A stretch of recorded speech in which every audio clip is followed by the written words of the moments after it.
துணைவேந்தர்கள் மாநாட்டில் தமிழக அரசு பல்கலைக்கழகங்களின் துணைவேந்தர்கள் பங்கேற்காத நிலையில் 12 அரசு பல்கலைக்கழகங்களில் துணைவேந்தர்களே இல்லை என்ற செய்தி வெளியாகியுள்ளது.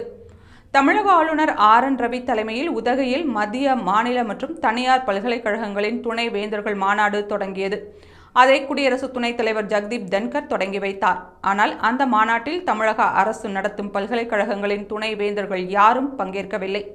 இந்த மாநாட்டில் பேசிய ஆளுநர் ரவி, துணைவேந்தர்களின் வீட்டின் கதவை தட்டி மாநாட்டில் பங்கேற்றால் வீடு திரும்ப முடியாது என மிரட்டல் விடுக்கப்பட்டுள்ளது.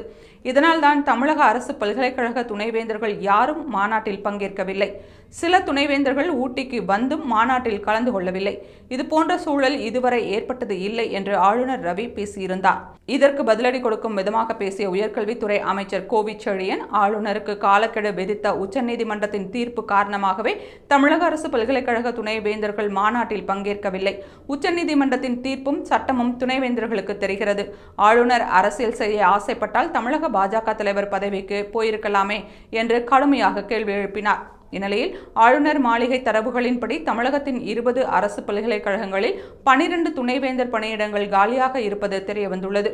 அதன்படி கொடைக்கானல் அன்னை தெரசா பல்கலைக்கழகம், காரைக்குடி அழகப்பா, தமிழ்நாடு டாக்டர் எம்ஜிஆர் மருத்துவ பல்கலைக்கழகம், மனோன்மணியம் சுந்தரனார் பெரியார் தமிழ்நாடு திறந்தநிலை பல்கலைக்கழகம், திருவள்ளூர் மற்றும் டாக்டர் ஜே. ஜெயலலிதா மீன்வள பல்கலைக்கழகம் ஆகிய 8 பல்கலைக்கழகங்களில் மட்டுமே துணைவேந்தர்கள் இருக்கின்றனர்.